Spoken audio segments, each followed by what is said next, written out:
Ada suatu masa di mana seni bertahan dipuja layaknya sebuah mahakarya. Di era tersebut, ada seorang pria yang berdiri di pinggir lapangan dengan mantel panjangnya yang ikonik, menatap angkuh ke arah seisi stadion dan menaklukkan dunia bukan dengan sepak bola yang indah, melainkan dengan sepak bola yang sinis, dingin, dan tak kenal ampun. Ia adalah arsitek dari sebuah filosofi yang paling dibenci sekaligus paling ditakuti Eropa, Park the Bus atau memarkir bis. Taktik ini pernah menguasai benua, meruntuhkan impian tim-tim yang paling atraktif dan menobatkan penciptanya sebagai The Special One. Sayangnya, lihatlah panggung sepak bola elit hari ini. Filosofi pertahanan absolut itu perlahan membusuk dan dianggap usang. Sang maestro pertahanan kini kesulitan menemukan tempatnya di meja para raja.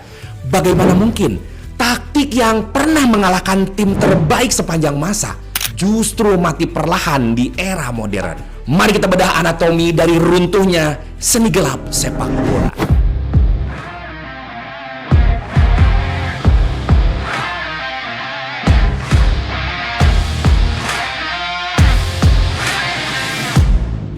Istilah Park the Bus sebenarnya lahir dari mulut Jose Mourinho sendiri pada tahun 2004, yang awalnya dilontarkan untuk menyindir lawan saat bertahan total melawan timnya. Ironisnya, sejarah pada akhirnya mencatat istilah itu sebagai mahkota taktis miliknya sendiri. Secara teknis, memarkir bis adalah penerapan sistem low block atau blok pertahanan yang sangat rendah. Ini bukan sekedar taktik, ini adalah filosofi psikologis. Mourinho mengajarkan satu prinsip yang radikal. Penguasaan bola adalah sebuah resiko. Ia secara sadar memberikan bola kepada musuhnya. Taktiknya adalah membiarkan lawan menguasai pertandingan, mendikte tempo hingga mereka merasa arogan dan lengah. Dan tepat di saat musuh frustasi karena tak bisa menembus tembok 9 pemain di kotak penalti, saat itulah seni gelap ini menghukum mereka lewat satu serangan balik kilat yang mematikan. Di masa keemasannya, taktik ini menciptakan monster yang mustahil untuk ditaklukkan. Manifestasi pertamanya terjadi di Inggris pada musim 2004-2005. Mourinho membangun Chelsea menjadi benteng tak tertembus. Dalam satu musim penuh, 38 pertandingan Liga Inggris, Chelsea hanya kebobolan 15 gol.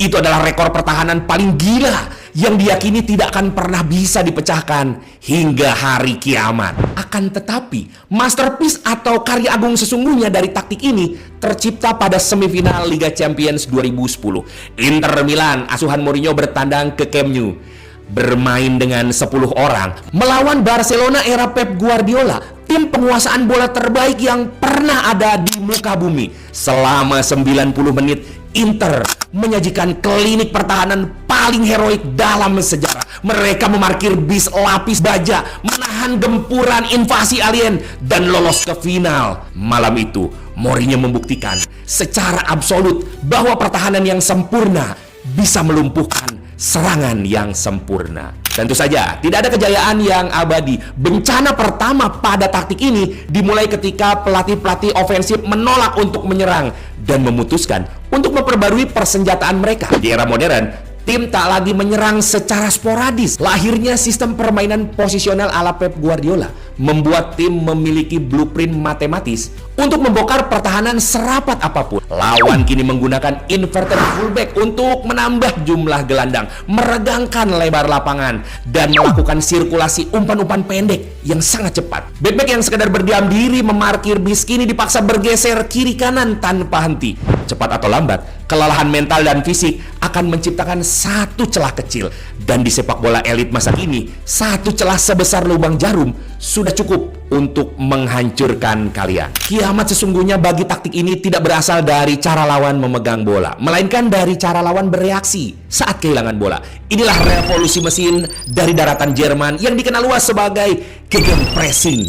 Di masa lalu, ketika tim asuhan Mourinho merebut bola di dalam kotak penalti mereka, seorang bek bisa dengan santai mengangkat kepala dan mengirim umpan jauh ke depan menuju striker tunggal seperti Didier Drogba untuk memulai serangan balik. Kini, kemewahan waktu itu telah dirampas.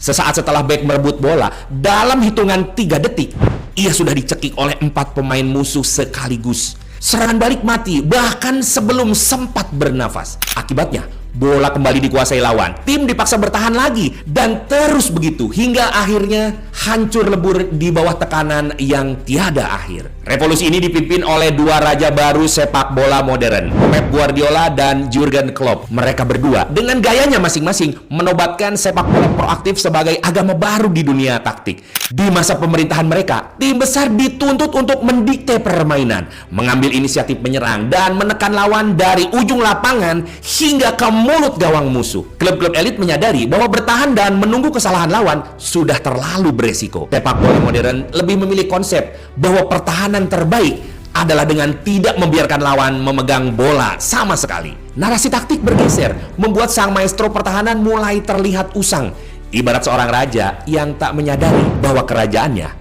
telah lama runtuh. Tragedi transisi ini tidak menghantam para pemain, melainkan memukul langsung ke arah sang arsitek itu sendiri. Penurunan magis Jose Mourinho sangat terlihat jelas pada dekade terakhir perjalanan karirnya. Saat melatih Manchester United, Tottenham Hotspur hingga AS Roma, ia masih sanggup memenangkan trofi-trofi minor. Meski dominasinya di level elit telah benar-benar sirna. Masalahnya sangat fundamental.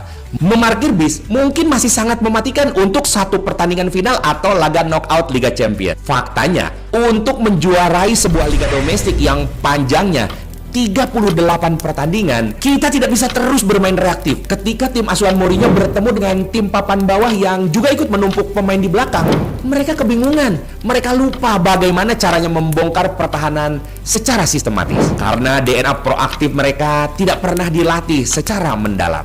Ada satu faktor eksternal yang akhirnya memberikan pukulan paku terakhir ke peti mati taktik ini. Tuntutan komersial. Sepak bola modern hari ini adalah industri hiburan bernilai ratusan triliun rupiah.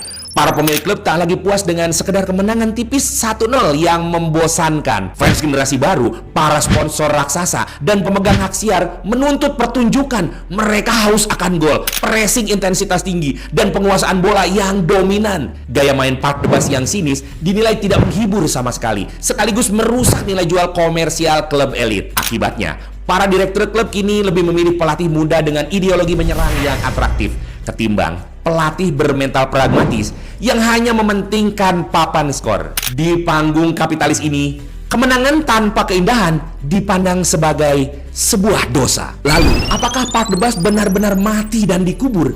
Jawabannya, tidak sepenuhnya. Taktik ini tidak mati, ia hanya bermutasi. Hari ini, pertahanan rendah yang dalam tak lagi dijadikan sebagai identitas utama sebuah klub, melainkan hanya digunakan sebagai senjata darurat semata. Lihatlah sang Grandmaster Carlo Ancelotti di Real Madrid. Sebagai tim raksasa, El Real senantiasa bermain proaktif di Liga Domestik. Walaupun demikian, ketika mereka berhadapan dengan Manchester City-nya Pep Guardiola di Liga Champions, Ancelotti tidak malu untuk memarkir bis tingkat dan menyerap seluruh penderitaan selama 120 menit demi sebuah kemenangan yang krusial. Taktik ini kini berevolusi menjadi sistem hibrid, dipakai sesekali oleh tim besar hanya di momen-momen paling kritis, bukan lagi sebagai agama yang disembah setiap pekan. Masa keemasan pertahanan pasif dan seni gelap mematikan permainan telah resmi menjadi artefak sejarah. Sepak bola elit saat ini mutlak dikuasai oleh mereka yang berani mendikte ruang, yang agresif menekan musuh, dan yang memandang bola sebagai pedang, bukan tameng. Kita tidak akan pernah bisa melupakan warisan seorang Jose Mourinho. Ia adalah penjahat terhebat yang pernah diciptakan oleh sepak bola. Seorang jenius yang mengajarkan dunia bahwa sesekali menolak keindahan adalah cara paling indah untuk menang. Sayangnya, masa itu telah usai. Bis legendaris tersebut kini mesinnya telah mati, terparkir abadi di museum sejarah sebagai pengingat akan masa lalu yang heroik, sekaligus tak lagi relevan. Bagaimana menurut kalian? Apakah kalian merindukan era pertahanan Gradel ala Mourinho? Atau kalian lebih menikmati sepak bola proaktif yang super cepat saat ini? Mari berdebat di kolom komentar. Dan sampai jumpa di cerita bola selanjutnya.